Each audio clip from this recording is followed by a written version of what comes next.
జాతీయ స్థాయిలో అదేవిధంగా తెలంగాణ రాష్ట్రంలో జరిగిన ఎన్నికలు వచ్చిన ఫలితాలు వాటి మీద ప్రజలు ఇచ్చిన తీర్పుకు సంబంధించి మీడియా మిత్రులతో చర్చించి కాంగ్రెస్ పార్టీ భవిష్యత్ ప్రణాళికను సిద్ధం చేసుకోవాలని ఆలోచన చేస్తున్నాం. ఈరోజు అందుబాటులో ఉన్న మా మంత్రివర్గ సహచరులు, శాసనసభ్యులు, నూతనంగా ఎన్నికైన పార్లమెంటు సభ్యులతో వచ్చిన ఫలితాలలో కాంగ్రెస్ పార్టీకి సంతోషకరమైన ఫలితాలు వచ్చినాయి. వాళ్ళందరితో కలిసి ఈ సంతోషాన్ని పంచుకోవడం జరిగింది. దేశవ్యాప్తంగా జరిగిన ఎన్నికల విషయంలో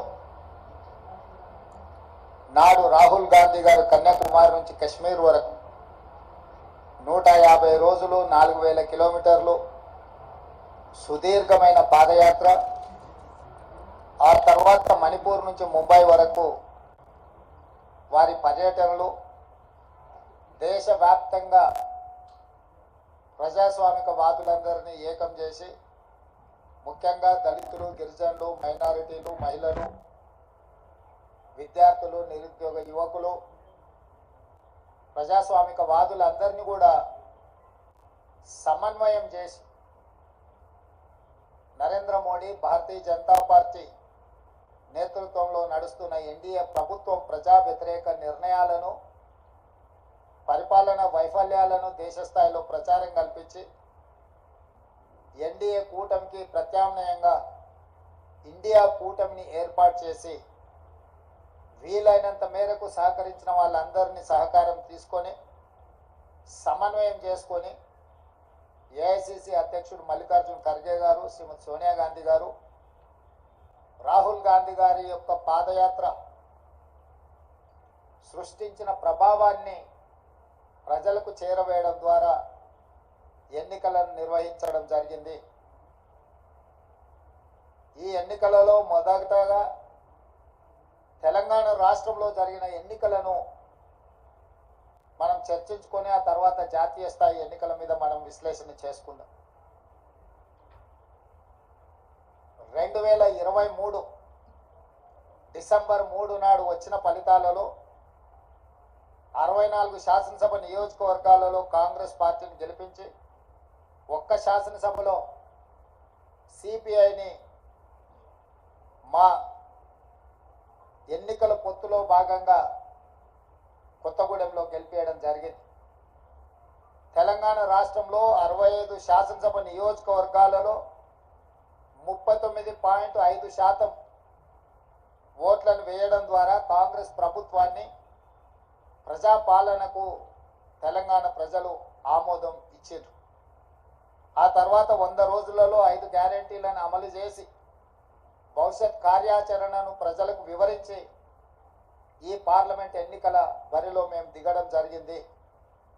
ఆనాడు ఎన్నికల బరిలో దిగినప్పుడే విస్పష్టంగా పత్రికా సమావేశాన్ని ఏర్పాటు చేసి బహిరంగ సభలలో కూడా ప్రజలకు మేము చెప్పడం జరిగింది. ఈ ఎన్నికలు నేను నా మంత్రివర్గము 100 రోజులు అందించిన పరిపాలనకు రెఫరెండము, మేము ఇచ్చిన గ్యారెంటీలను, మేము చేస్తున్న పరిపాలనను ప్రజల ముందు పెట్టి మేము ఓట్లు అడుగుతున్నాము. మా పరిపాలన మీకు నచ్చితే, మా పరిపాలన ఇంకా కొంత బలాన్ని చేకూర్చడం ద్వారా ఇంకా ప్రజలకు ఉపయోగపడే విధంగా పరిపాలన అందించడానికి మీరు తీర్పు ఇవ్వండి అని చెప్పి విస్పష్టంగా ప్రజలకు మేము వివరించడం జరిగింది.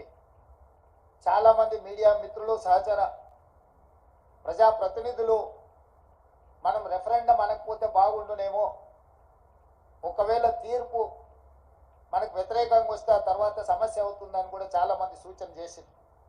కానీ ప్రజల పట్ల ఉన్న విశ్వాసము, కాంగ్రెస్ పార్టీ కార్యకర్తల నాయకుల పట్ల ఉన్న నమ్మకంతో ఆనాడు పిసిసి అధ్యక్షుడిగా, తెలంగాణ రాష్ట్ర ముఖ్యమంత్రిగా ఇది మా పరిపాలనకు రెఫరెండమే అని చెప్పి స్పష్టంగా నేను చెప్పడం జరిగింది. మధ్య మధ్యలో మీడియా మిత్రులు గుర్తు చేసినప్పుడు కూడా ఈ విషయంలో మాకు రెండో ఆలోచన లేదు, రెఫరెండమే అని మేము చెప్పడం జరిగింది. తెలంగాణ రాష్ట్ర ప్రజా పరిపాలన రెఫరెండంగా మేము ఎన్నికలకు వెళ్తే ఈరోజు తెలంగాణ రాష్ట్రంలో వచ్చిన ఫలితాలు, ప్రజలు ఇచ్చిన ఓట్ల శాతం, పార్లమెంట్లతో పాటు అసెంబ్లీలో మాకు వచ్చిన మెజారిటీని మీడియా మిత్రులు ఎలాగో విశ్లేషిస్తారో మా వైపు నుంచి కూడా మేము ఈరోజు వివరించదలుచుకున్నాము. జరిగిన పార్లమెంట్ ఎన్నికల్లో 17 పార్లమెంట్లకు సంబంధించి ఒక సీటు ఎంఐఎంకి ఇస్తే 16లో 8 పార్లమెంటు నియోజకవర్గాలను కాంగ్రెస్ పార్టీని గెలిపించడం జరిగింది. మరొక 8 భారతీయ జనతా పార్టీ గెలవడం జరిగింది. మా 8 పార్లమెంటు నియోజకవర్గాల ఫలితాలు దాదాపుగా 41% ఓట్లు కాంగ్రెస్ పార్టీకి రావడం జరిగింది. 2023 డిసెంబర్ 3 నాడు వచ్చిన ఫలితాలు